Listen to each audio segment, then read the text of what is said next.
want you to notice this. So a book that is about laws and statutes and commandments and ordinances and obedience is also equally often about your heart and loving God.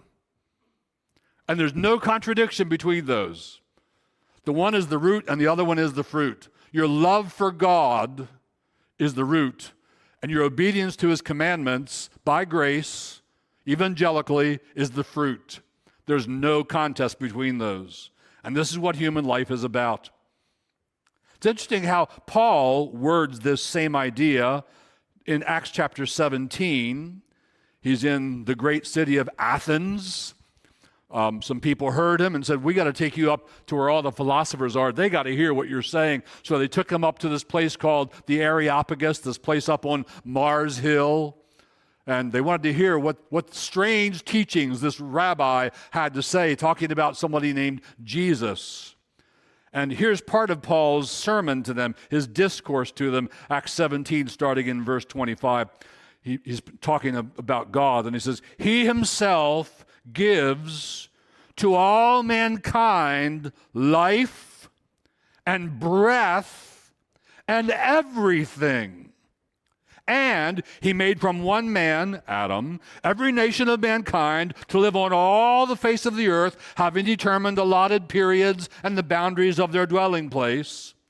Now a purpose. That, why did he do all of that? That they should seek God. And then I love the way Paul puts this. It's uncharacteristically like non-Pauline. He doesn't talk this way elsewhere.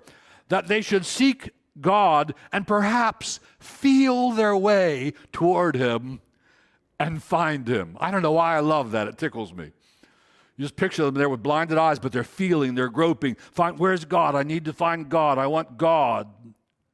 And yet he is actually not far from each one of us, for, and then he quotes one of their own prophets, in him we live and move and have our being, as even some of your own poets have said. And another quote, for we are indeed his offspring.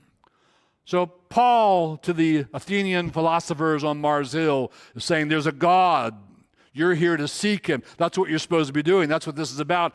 Reach out there and find him. Seek him. Come to know him. He's not far from you. He's giving you your life. He's giving you your breath. He's right there.